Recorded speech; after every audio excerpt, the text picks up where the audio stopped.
మన తెలంగాణ రాష్ట్రంలో మన కవితక్క యుద్ధం ఎక్కువైపోయింది. కొన్ని రోజులేమో సొంత పార్టీతోటి టీఆర్ఎస్ మీదనే నా యుద్ధం, సొంత పార్టీ మీదనే యుద్ధం అని ఆమె అన్నది కొన్ని రోజులు.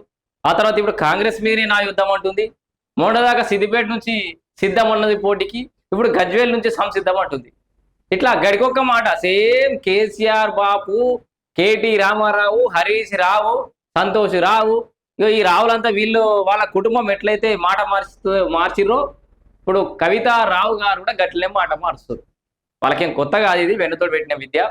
అయితే ఇప్పుడు గడికొక ముచ్చట చెప్తుంది, పాత పేరు కొత్త ఎజెండా అంటుంది. ఇక్కడ కొత్త ముచ్చట ఏంటంటే తెలంగాణ రాష్ట్ర సమితి టిఆర్ఎస్ అనే పేరుంది కదా, ఆ పేరు తెలంగాణ రాష్ట్రంలో ఖాళీగానే పడింది. ఆ పేరుని ఎవరైనా వాడుకోవచ్చు. వీలైతే పాత పేరుతోటి కొత్త విధానంతో ముందడికి వస్తా అని చెప్పి హింట్ ఇచ్చింది. అంటే టిఆర్ఎస్ అని వచ్చే విధంగా ఈమె పార్టీ పేరు పెట్టుకునే అవకాశం కూడా ఉన్నట్టుగా సంకేతాలు నిలబడుతున్నాయి. వీలైతే తెలంగాణ రాష్ట్ర సమితి అనేది మరి వాడుకునే అవకాశం ఉందా లేదా మనకు అది టెక్నికాలిటీస్ తెలివే, కానీ ఆ పేరు వాడుకుంటా అన్నట్టుగానైతే కవిత మాట్లాడింది. ఇక్కడ ఆ విషయాలని పక్క పెడితే గజ్వేల్ అంటుంది మళ్ళా కొత్తగా. సిద్దిపేట ఏమైందక్క? ఇప్పుడు గజ్వేల్ అంటే మా అమ్మగారు ఊరు అంటివి, సిద్దిపేట అంటే మా అమ్మగారు ఊరు అంటివి, ఆ బోధన ఏదో అంటే మా అత్తగారు ఊరు అంటివి. మరి గజ్వేల్ ఎవరు? మీ బాబు కేసీఆర్ మీద పోటీ చేస్తావా?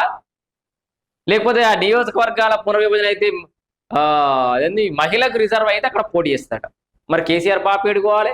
ఆడ గంత పెద్ద ఫామ్ హౌస్ కట్టుకునే 100 ఎకరాలు ఆక్యుపై చేసుకునే టెస్ట్ చేసుకొని కూర్చునే, అంటే కేసీఆర్ బాబు ఎమ్మెల్యే కూడా ఉండద్దని చెప్పి డిసైడ్ అయినావా? లేకపోతే మీ అందరు కలిసి ఇది ఒకటే వ్యూహమా?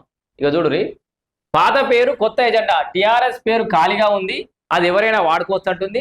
ప్రొఫెసర్ జయశంకర్ సిద్ధాంతాల ప్రకారం పనిచేస్తాం, పార్టీ ఆవిర్భావం తర్వాత భారీగా చేరికలు ఉంటాయట. సిద్దిపేట గజ్వేల్ నియోజకవర్గాలు మహిళలకు రిజర్వ్ అయితే వాటిలో ఒక స్థానం నుంచి పోటీ చేస్తారు.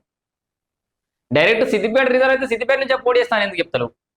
ఏవో ప్రైవేట్ విద్యా సంస్థల ఫీజుల దోపిడీని ప్రభుత్వం అడ్డుకోవట్లేదు, ప్రైవేట్ టీచర్ల హక్కుల కోసం పోరాడతామంటుంది. ఇంకేమంటుంది ఒకసారి చూద్దాం. ఇగో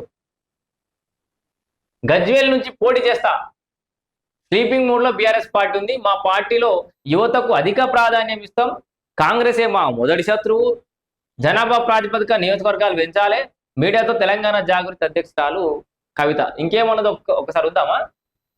మతేనే అన్నట్టుంది. మళ్ళీ ఉన్న ఫలంగా గజ్వేల్కి ఎందుకు వస్తున్నావు అక్క? నాకు అర్థమే అవుతుంది. నాకు అయితే సిద్దిపేటలో అన్న పోటీ లేకపోతే బోధనలో అన్న పోటీ, నీ సత్తా ఏందో నీ